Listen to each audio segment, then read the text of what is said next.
Que Dios le bendiga a cada uno de ustedes. Damos gracias a Dios por esta hermosa mañana que nos ha permitido estar en nuestros hogares bajo esta modalidad. Este es el día que el Señor ha hecho para nosotros, que le adoremos y podamos bendecir su santo nombre. Queremos leer en su palabra, en Salmo 23, que todos no lo sabemos. Dice así la palabra del Señor. Leemos en el nombre del Padre, del Hijo y del Espíritu Santo. Jehová es mi pastor, nada me faltará. En lugares de delicados pastos me hará descansar. Junto a aguas de reposo me pastoreará. Confortará mi alma. Me guiará por sendas de justicia por amor de su nombre. Aunque ande en valle de sombra de muerte, no temeré mal alguno, porque tú estarás conmigo. Tu vara y tu cayado me infundirán aliento. Aderezas mesa delante de mí en presencia de mis angustiadores. Unges mi cabeza con aceite, mi copa está rebosando. Ciertamente el bien y la misericordia me seguirán todos los días de mi vida, y en la casa de Jehová moraré por largos días. Amén. Amén. Te alabamos, Señor, te bendecimos, te damos gracias, Padre. Gracias, Señor, porque tú has permitido este momento, Padre, que te adoremos y podamos bendecir tu nombre, Señor. Gracias por cada uno de los hermanos, Señor, que están ahora, Señor, en sus casas, Padre amado, que están preparando, Señor, su corazón, Padre, y preparando sus oídos, Señor, preparando su mente y su corazón, Padre, para alabarte y recibir de tu palabra. Te adoramos y te bendecimos y te damos gracias. Queremos cantarte las alabanzas, Señor, en esta mañana. Te bendecimos. Gracias, Señor, en el nombre de Jesús. Amén.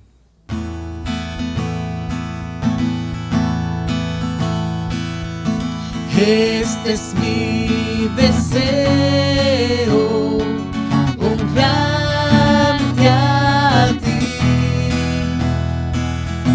con todo mi ser te adoro a ti,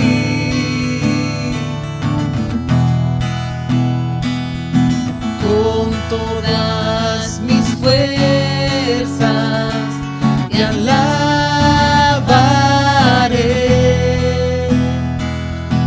y mi corazón entrego a ti, Señor.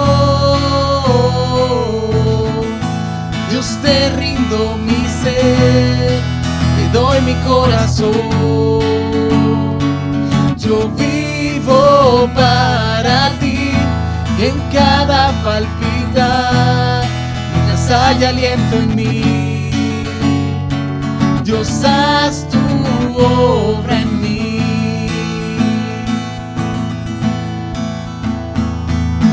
Este es mi deseo, honrarte a ti, con todo mi ser te adoro a ti, Señor. Con todas mis fuerzas te alabaré,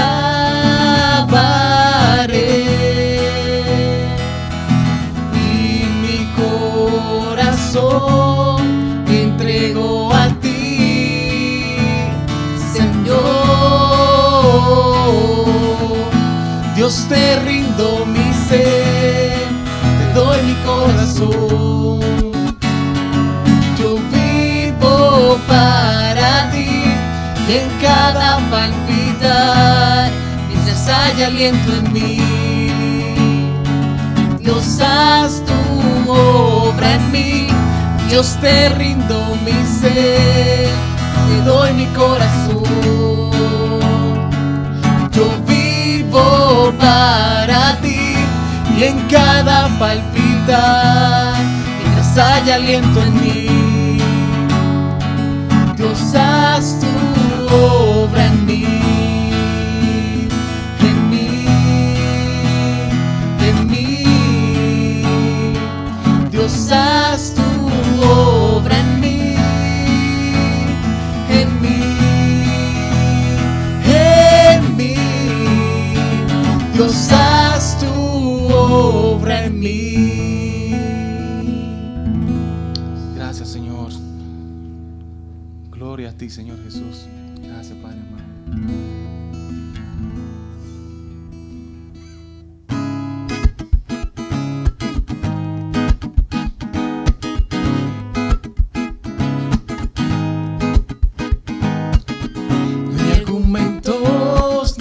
Contra mí, Él por su sangre me vino a redimir. Libre de condenación, ya no soy más un deudor.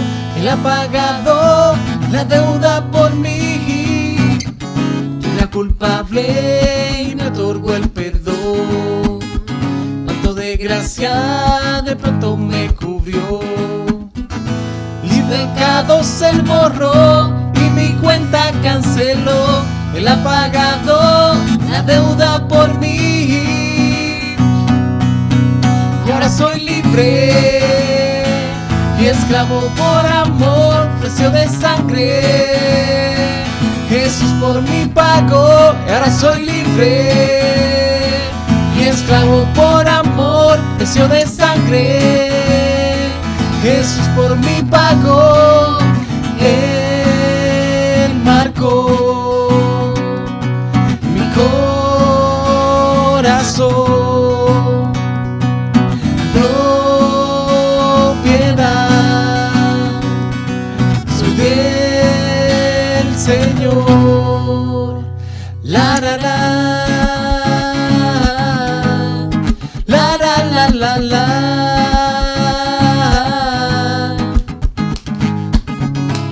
Argumentos ni juicios contra mí. Él con su sangre me vino a redimir. Libre de condenación, ya no soy más un deudor. Él ha pagado la deuda por mí. Yo era culpable y me otorgó el perdón.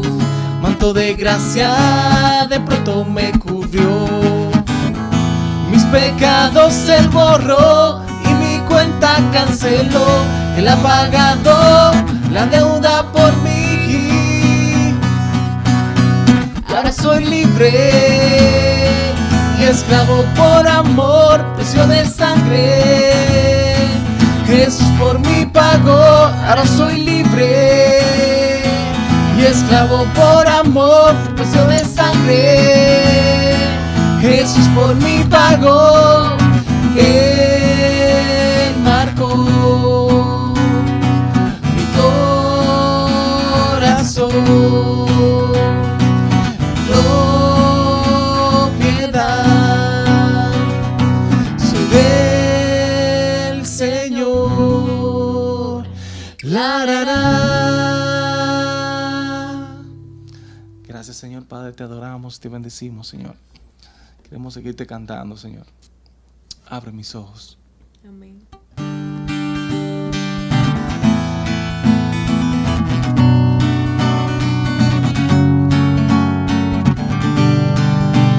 Cuán hermoso es tu amor, no lo alcanzo a comprender. Tu poder es tan sublime. Presencia quiero estar, contemplando tu deidad, sin ti tu sanidad.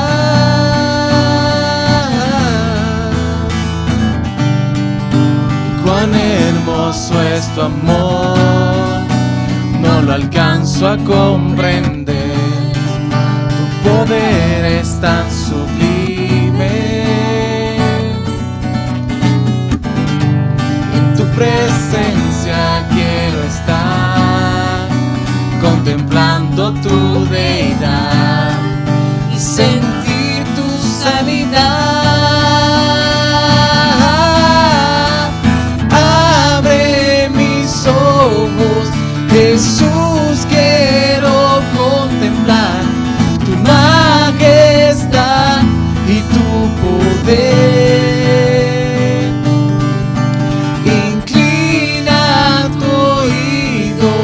Jesús, te necesito.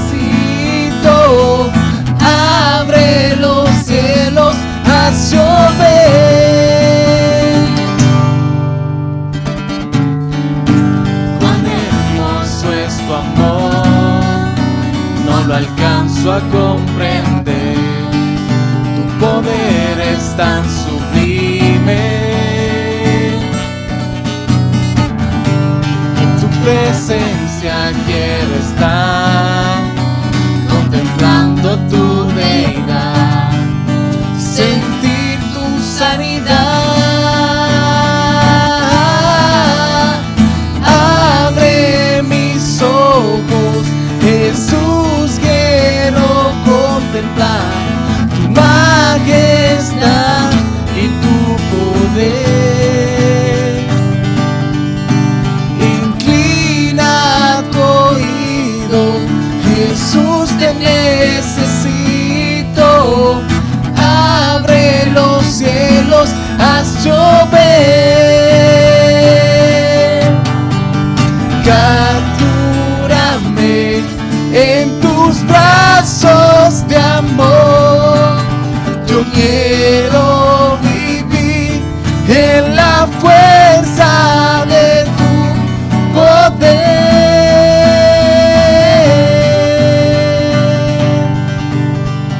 Abre mis ojos, Jesús, quiero contemplar tu majestad y tu poder. Inclina tu oído, Jesús, te necesito. Abre los cielos, haz llover. Haz llover. Haz llover. Haz llover. Haz llover. Abre mis ojos, Jesús, quiero contemplar tu majestad y tu poder. Inclina tu oído, Jesús, te necesito. Abre los cielos, haz llover. Haz llover. Haz llover. Haz llover. Haz llover. Haz llover. Haz llover. Haz llover. Haz llover.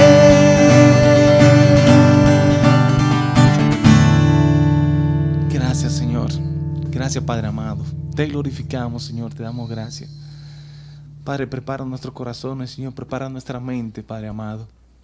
Prepara todo nuestro ser, Señor, para escuchar de tu palabra, Señor. Y que por sobre todas las cosas, Padre, la podamos poner por obra. En el nombre de Jesús te damos gracias. Amén.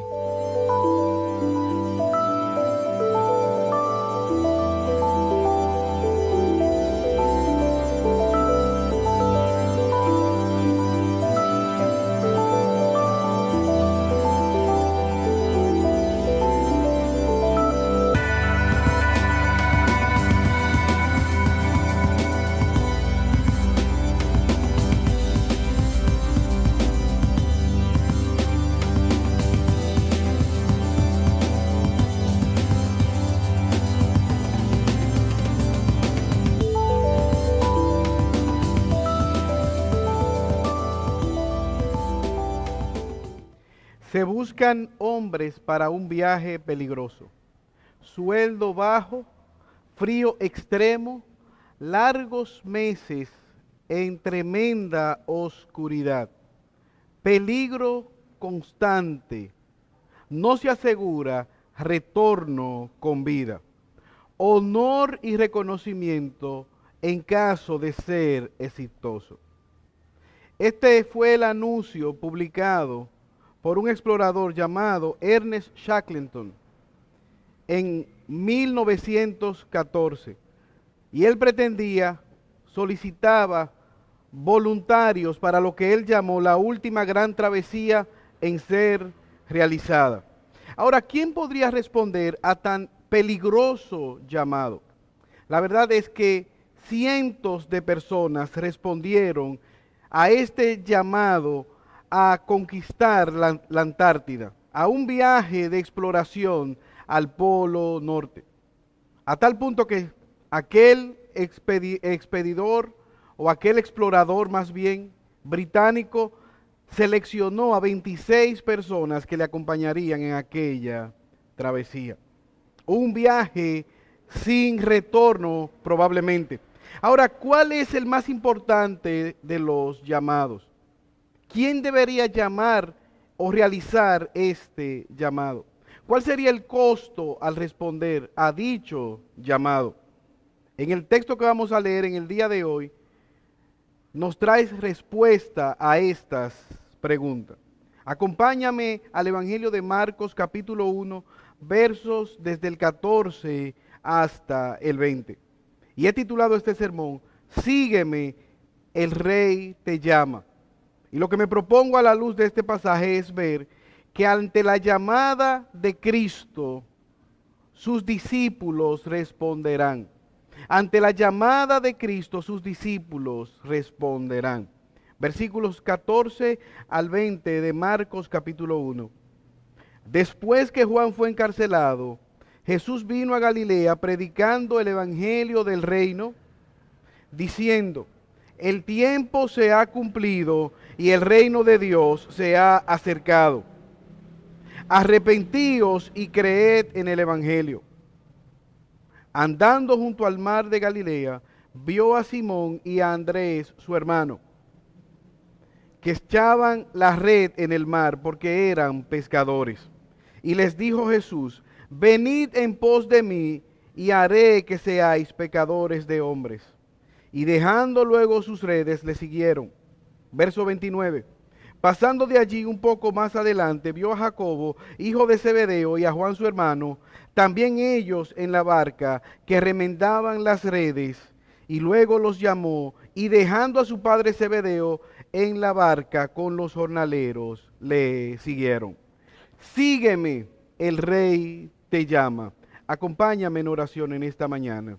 Eterno y buen Padre Celestial, te alabamos y te bendecimos, y te damos gracias por tu misericordia. Gracias, oh Señor, porque tú nos has permitido adorarte al entonar himnos, cánticos espirituales a ti. Ahora, oh Señor, permítenos adorarte al escuchar tu palabra. Danos, oh Señor, no solamente el ser oidores de tu palabra, sino hacedores de ella. Háblanos, oh Señor, muéstranos a Cristo. Ayúdanos cada día a responder de manera positiva al llamado que tú sigues haciendo.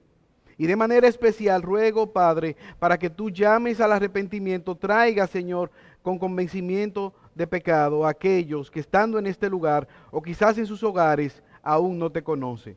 Estos favores te lo pedimos por los méritos de Jesús. Amén. Sígueme, el Rey te llama. He dividido este texto en 3 encabezados. Primeramente, a la luz de este pasaje, me gustaría que viéramos la autoridad del Rey. Segundo, el llamado que hace este rey. Y finalmente, la respuesta al llamado de este rey. Pero antes quisiera poner este texto en su contexto. La semana pasada veíamos cómo Juan el Bautista había bautizado a Jesús. Jesús estaba en la fila de los pecadores. Y decíamos que Jesús, sin ser pecador, estaba ahí para ser bautizado, cumpliendo con la ley, sustituyéndonos a nosotros que somos pecadores, que merecemos estar en esa fila para ser bautizados por arrepentimiento de nuestros pecados. Pero Jesús estaba ahí. Y decíamos que en ese bautismo el Espíritu Santo bautizó a Jesús, encomendándolo, llenándolo para la misión que él había de cumplir. Se abrió los cielos y el Padre habló diciendo que Él es su Hijo amado en el cual plenamente Él se complace. Al mismo tiempo, Juan el Bautista ya había testificado que Él no era digno ni siquiera de desatar encorvado las sandalias de aquel Mesías. Ahora, inmediatamente Jesús fue llevado por el mismo Espíritu Santo al desierto.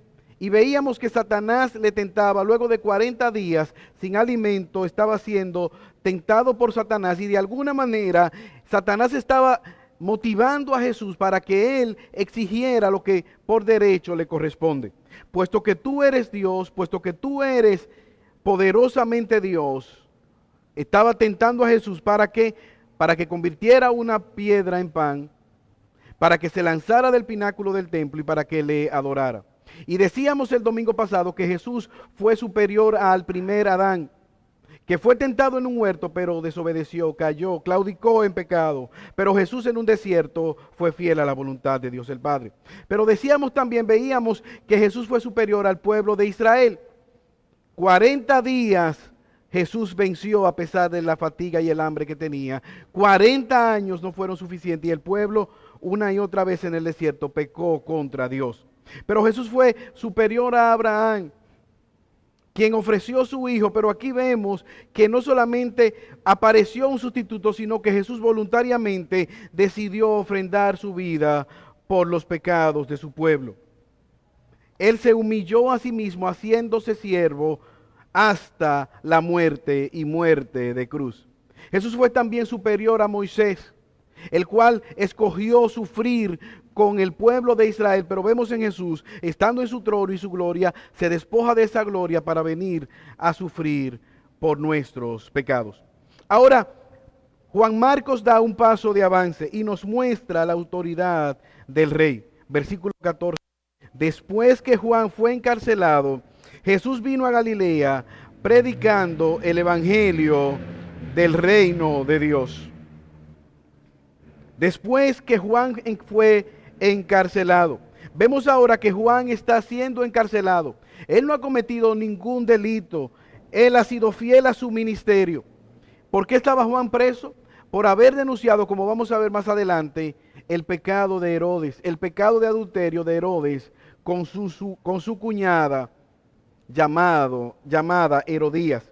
Y Juan le decía, no te es lícito cometer este pecado, que dicho sea de paso, es conocido delante de todo el pueblo.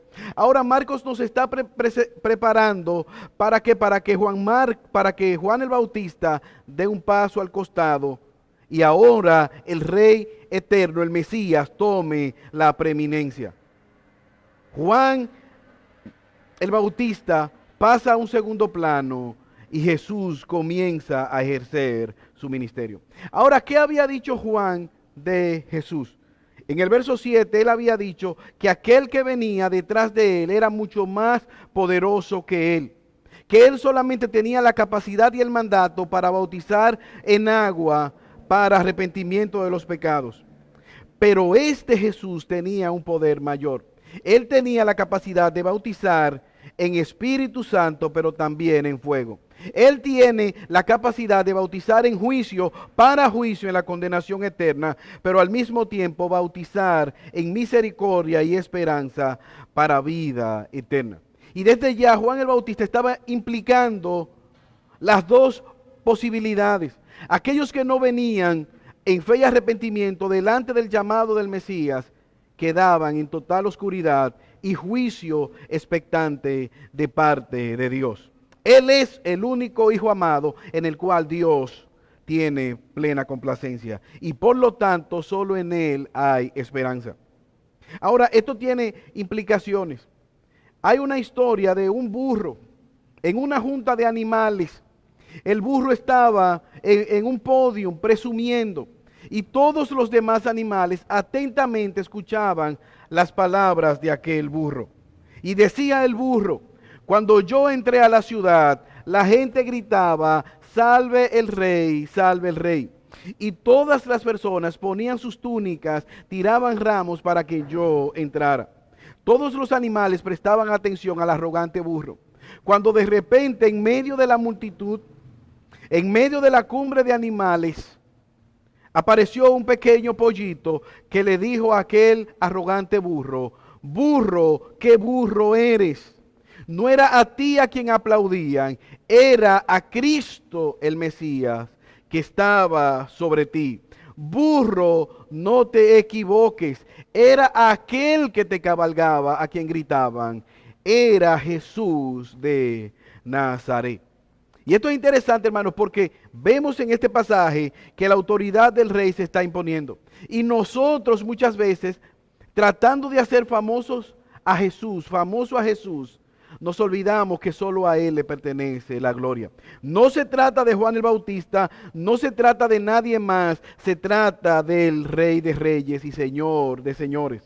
Por lo tanto, nuestra vida debe ser vivida para exaltar la gloria de Jesús, la gloria del Rey. Nuestra vida debe ser un reflejo de esa verdad, de ese llamado que Él ha hecho. La pregunta es, ¿cómo tú estás viviendo a la luz de las verdades eternas? ¿Estás tú pendiente del llamado de Jesús? ¿Estás tú pendiente de la vida que Dios demanda que debe ser vivida? Vemos en Juan un hombre que estuvo dispuesto a humillarse con tal de que el nombre de Jesús fuera exaltado. Ahora no solamente vemos la autoridad evidente de este rey, sino también el llamado del rey. ¿Qué tendría que decir aquel rey? Versículos 14. Jesús vino a Galilea predicando el evangelio del reino de Dios. Arrepentíos y creed en el evangelio. Jesús se mueve de Judea a Galilea. Juan el Bautista está encarcelado, pero Jesús se mueve a Galilea, una región, como habíamos dicho anteriormente, considerada como los suburbios de Israel, la parte pobre y mezclada con los gentiles. No está en Jerusalén, la cumbre del judaísmo y del legalismo. Jesús está iniciando con los pobres, con los humildes en Galilea. Y vemos aquí primeramente que el llamado de este rey es un llamado universal. Él está llamando a todo el mundo. Él va viajando de pueblo en pueblo, de sinagoga en sinagoga, hablando a los gentiles, pero también a los judíos. Y vemos aquí dos grandes indicativos en el versículo 15. ¿Qué estaba diciendo? Arrepentíos y creed en el evangelio. Y decía, verso 15, el tiempo se ha cumplido y el reino de Dios se ha acercado. Arrepentíos y creed en el evangelio.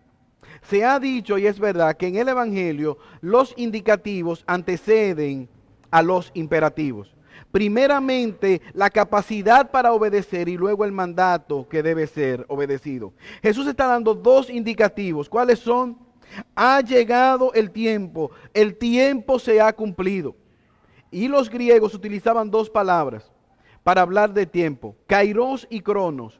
Cronos es el tiempo medible que nosotros tenemos, cronómetros, el tiempo que medimos en los relojes. Pero kairos es un tiempo especial de la visitación de Dios. Y habíamos mencionado que habían pasado más de 400 años sin escucharse palabra de profeta que hablase de parte de Dios. Pero lo que este rey está diciendo, el kairos de Dios se ha cumplido. En la voluntad soberana de Dios ha llegado el momento para que yo esté aquí, para que el rey y el reino se haga presente. Dios ha decretado en la eternidad pasada que este sea el momento en el cual su reino se haga visible. Y por lo tanto este rey viene con autoridad, llamando a la obediencia, llamando a la rendición. El rey ha llegado con toda su gloria, con su poderío, y está demandando ser escuchado. Él es el supremo rey y creador de todas las cosas. Como lo dice el apóstol Pablo a los Gálatas, cuando vino el cumplimiento del tiempo, Dios en su plan soberano envió a su Hijo, nacido de mujer y nacido bajo la ley. Y este rey es Jesús. Pero no solamente vemos un primer indicativo de que el tiempo se ha cumplido, sino hay un segundo indicativo. Él ha dicho en el verso 15, y el reino de Dios se ha acercado. El tiempo fue cumplido, el reino se ha acercado. El reino de Dios está cercano. Es ahora que Él está hablando, es ahora que el rey se está haciendo presente. Y entonces vemos aquí que Juan Marcos nos da dos imperativos.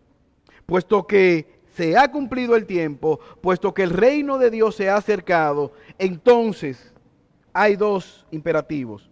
¿Cuáles son? Versículos 14. Arrepentíos y creed en el evangelio.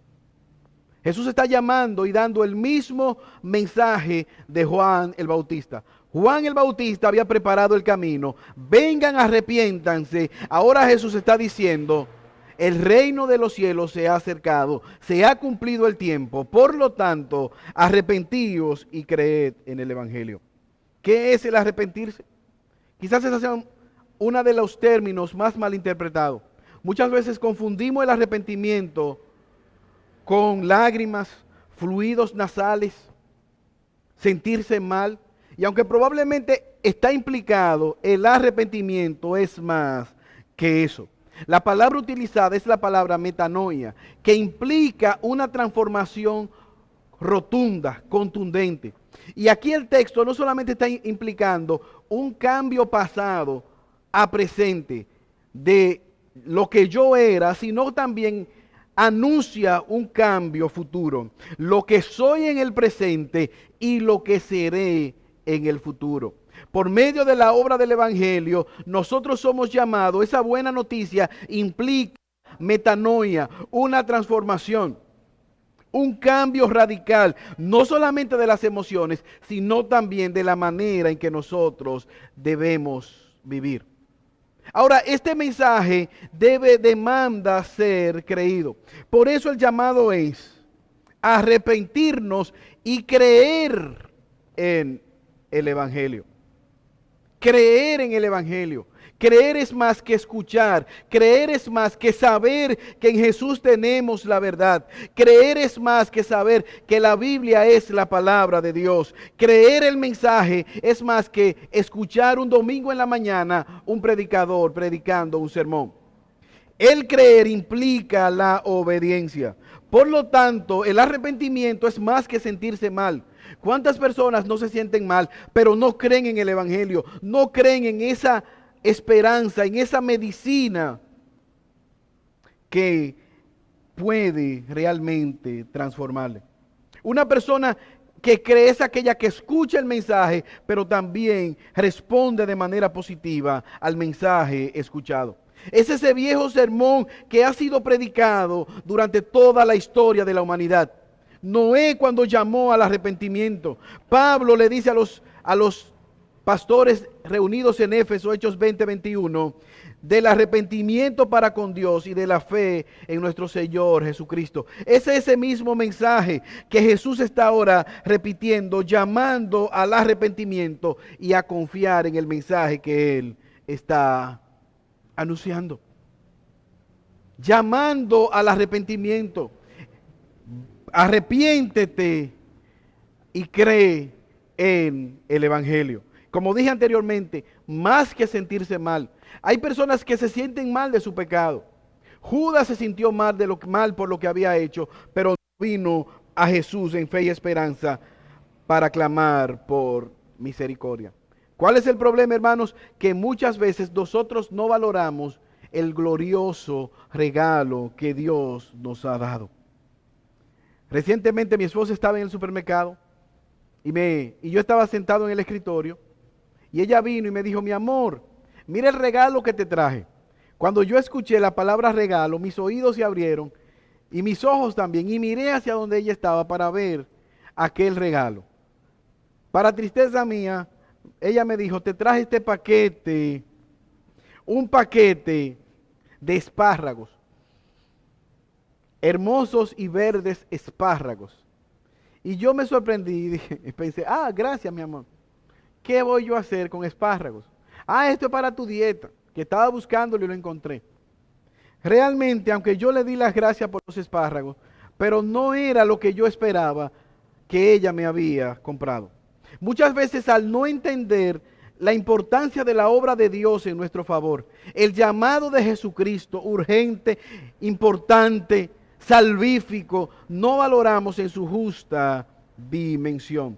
No entendemos que la Biblia enseña que estábamos vendidos al pecado, reos de la condenación eterna, esclavos de la voluntad de Satanás, por motivación propia. Ahora, en Jesús tenemos esperanza. Ahora la pregunta es, ¿qué demanda este mensaje? ¿Cómo puede un súbdito de Satanás pasar de muerte a vida? ¿Cómo puede ser librado? La respuesta es simple, sigue siendo la misma, la única respuesta. Jesús la da. Arrepiéntete y cree en el Evangelio. Arrepiéntete de tu pecado, apártate de tu pecado y confía en el medio de gracia que Dios ha provisto, y este es Jesucristo. Apártate de la incredulidad y ven en fe y arrepentimiento delante de Dios. Mira cómo lo dijo Pablo en Romanos capítulo 10, versículo 9. Si confesares con tu boca que Jesús es el Señor y creyeres en tu corazón que Dios le levantó de los muertos, serás salvo. ¿Qué significa esto, hermano? ¿Qué significa confesar con tu boca que Jesús es el Señor? Bueno, en el contexto que está escribiendo el apóstol Pablo a los romanos, cuando un ciudadano romano se levantaba, decía y saludaba a otro, el César es Dios, el César es el Señor. El otro respondía, sí, salve el César es Dios. Pero ahora estos creyentes han conocido a Jesús y ellos saben que el César no es el Señor. El César es un humano pecador, al igual que todos los seres humanos, que solo hay un único Señor y es Jesús. Por lo tanto, ante aquel saludo, el César es el Señor, los cristianos respondían, no, Jesucristo es el Señor. Y esto podía implicar que este creyente fuera encarcelado y probablemente ejecutado como rebelde ante el imperio. Por lo tanto, cuando un creyente decía Jesucristo es el Señor, tenía que pensarlo varias veces. No es ese mero repetir que hacemos en una oración confesional. De hecho, en las Escrituras no encontramos eso, la oración de salvación del pecador. Eso no aparece en las Escrituras. Ahora el texto va más allá. Implica creer en tu corazón que Dios le levantó de los muertos.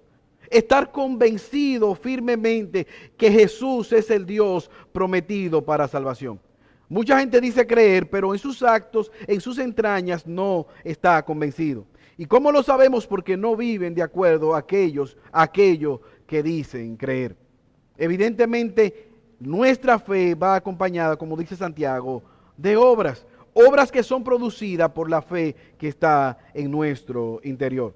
Ahora, conforme a lo que hemos visto, ¿qué demanda esto? ¿Cuál es la respuesta ante este llamado que nos da Jesús el Rey? Versículos 16. Marcos nos muestra la autoridad de Jesús sobre los pecadores y demanda una respuesta. Versículo 16. Andando junto al mar de Galilea, vio a Simón y Andrés su hermano, que echaban la red en el mar, porque eran pescadores. Y les dijo Jesús, venid en pos de mí, y haré que seáis pecadores de hombre. Y dejando las redes, le siguieron. Vemos aquí al Rey de Reyes caminando por Galilea y teniendo una cita con dos hombres pescadores de profesión, llamados Simón y Andrés, sus hermanos. Jesús conocía a estos hombres. Ellos eran previamente discípulos de Juan el Bautista. Ahora vemos aquí en Jesús un llamado personal. Él les llama de manera particular a ellos dos. Simón y Andrés están ganándose la vida al tirar las redes. Juan Marcos resalta que ellos estaban pescando, puesto que eran pescadores. Y ante el llamado de Jesús, ellos abandonan su medio vivendi para seguir a Jesús. Ellos inmediatamente siguen a Jesús. Y aquí vemos la autoridad de Jesús ante el pecador. Al llamado de Jesús, los pecadores que han sido escogidos responderán en obediencia delante de Dios y vendrán a Él inmediatamente. Eso es lo que se conoce como el llamado eficaz, el llamado irresistible de Dios. Si quizás tú me estás mirando, Dios te está llamando. Si tú estás en este lugar y no conoces a Jesús, ese llamado sigue siendo para ti de manera personal. Ven y sígueme y yo te haré pescador de hombres. Es el llamado. Jesús está utilizando la analogía. ¿Qué era un pescador? Era uno que se paraba en el lago. Aquí nos dice el mar de Galilea, pero como dijimos anteriormente es un lago, el lago de Tiberías. Tiraba la red, esa red se abría. Luego el pescador entraba en el agua, cerraba la red y arrastraba los peces a la orilla. Y tenía el fruto de la pesca. Aquí Jesús le está diciendo, ustedes serán hechos pescadores de hombres. Yo quiero que ustedes sean mis seguidores. Ustedes van a cambiar de profesión. Ustedes van a llamar a hombres y mujeres perdidos en sus pecados. ¿Para qué? Para que vengan a la vida eterna. Ustedes van a ser los medios que voy a utilizar por medio de la predicación del Evangelio. Y aquellos hombres muertos en sus pecados vendrán a vida nueva. Ahora, Jesús tiene la autoridad para transformar, para romper la resistencia de nuestra mente, de nuestros corazones y poder responder de manera inmediata ante aquel llamado que es un llamado personal. Pero vemos también que Él sigue más adelante y llama a 2 hombres más, versículo 19. Pasando de allí un poco más adelante, vio a Jacobo, hijo de Zebedeo, y a Juan su hermano, también ellos en la barca que remendaban las redes. Y luego los llamó, y dejando a su padre Zebedeo en la barca con los jornaleros, le siguieron. 2 hombres más, y Marcos dice que estos estaban pescando, pero al mismo tiempo hay algo que él enfatiza. Estaban con su padre Zebedeo. Estaban en el negocio con Zebedeo y los jornaleros. Y aún así, estos hombres se pararon y siguieron voluntariamente a Jesús. Ahora la pregunta es, ¿qué cuesta seguir a Jesús? ¿Cuál es el precio que ha costado para estos hombres seguir a Jesús? Vimos en el versículo 14 que Juan el Bautista fue encarcelado. Y más adelante, Marcos nos narra que Juan el Bautista fue decapitado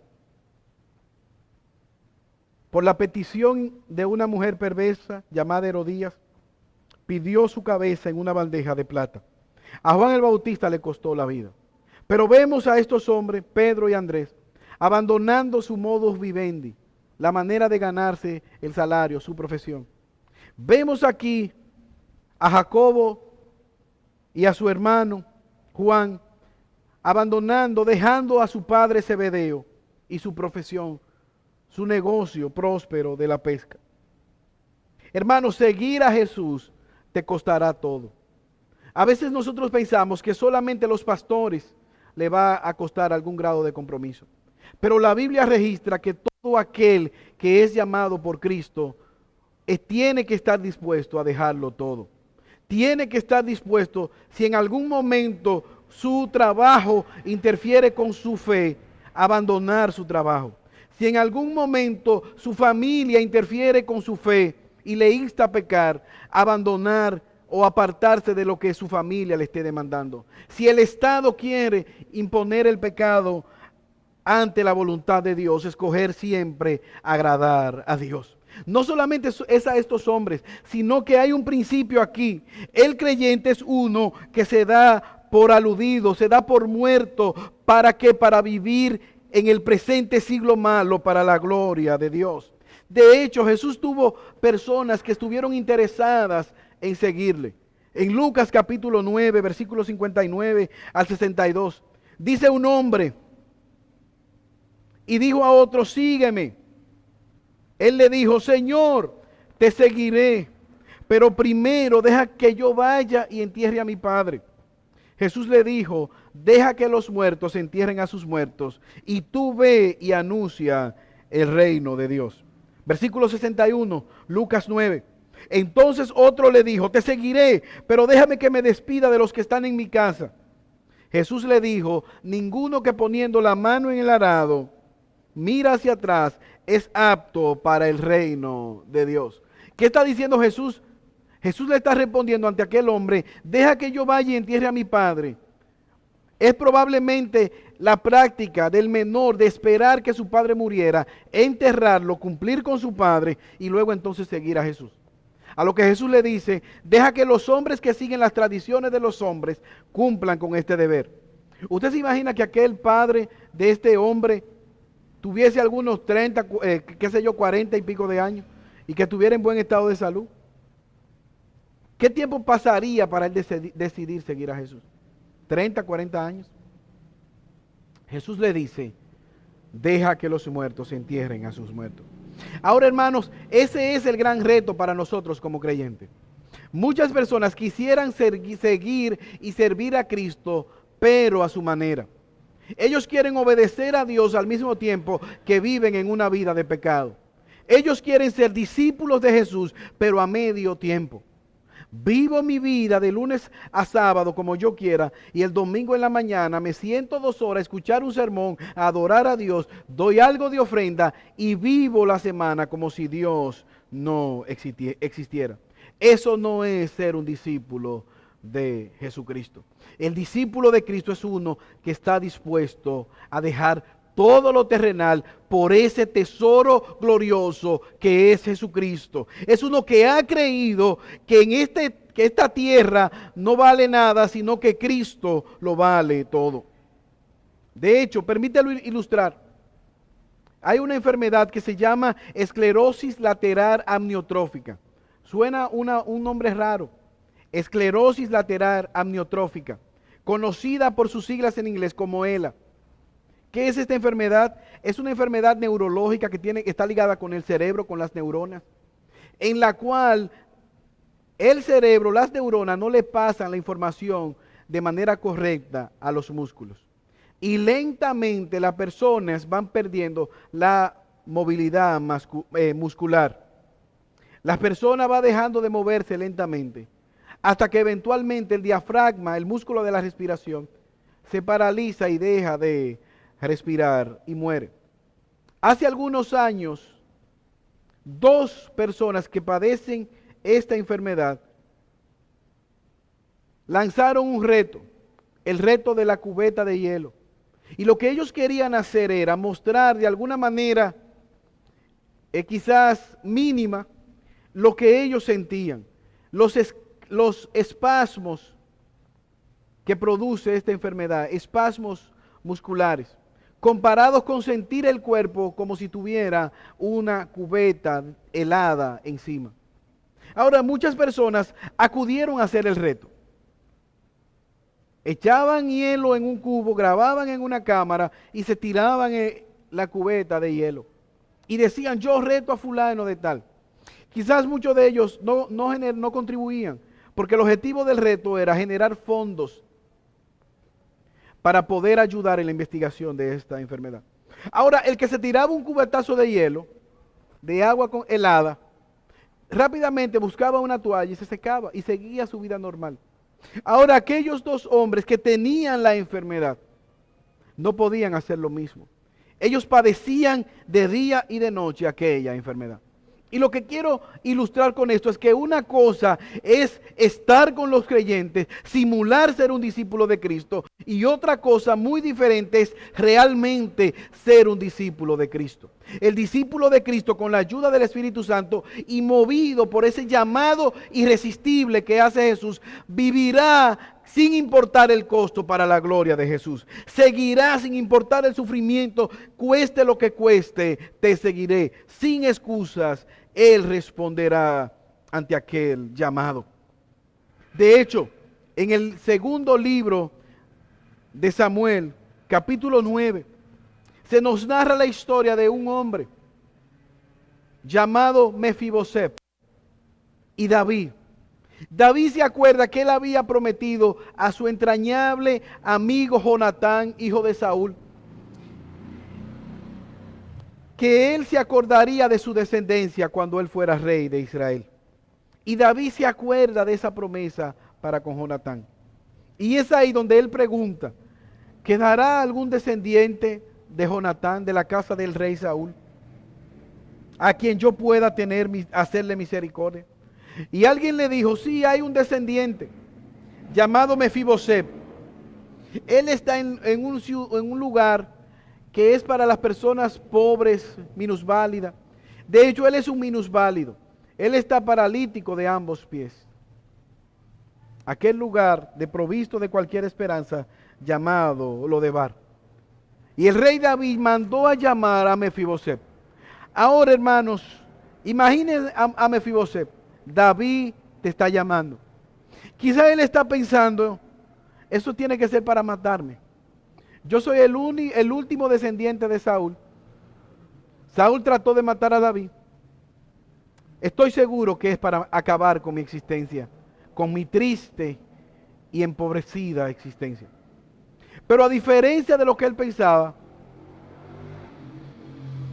cuando Mefiboset estuvo en la presencia del rey David, David le dijo, fruto de la promesa que he hecho para con tu padre, toda la tierra del rey Saúl te será devuelta. Y no solo eso, sino que te voy a asignar quien te ayude en la labranza. Pero no solamente eso, de aquí en adelante, todos los días de tu vida, tú comerás con el rey. Tú serás tratado como uno de los hijos del rey. Tú te sentarás conmigo en la mesa y disfrutarás de todos los privilegios de ser hijo del rey. Ahora escucha la pregunta que hace Mefiboset. Piensa por un momento el choque de ideas, de emociones en la vida de aquel hombre que quizás está esperando una espada sobre su cuello y ahora tiene la más grande de todas las misericordias. Oye la pregunta que hace aquel hombre a David. ¿Quién es tu siervo para que mires a un perro muerto como yo? David, ¿quién soy yo? ¿Qué he hecho yo para merecer tan grande misericordia de parte tuya? Ahora lo que Mefiboset está pasando por alto quizás es que no es por ti, es por tu padre, es por la obra que hizo tu padre, es por el pacto que David había hecho con tu padre.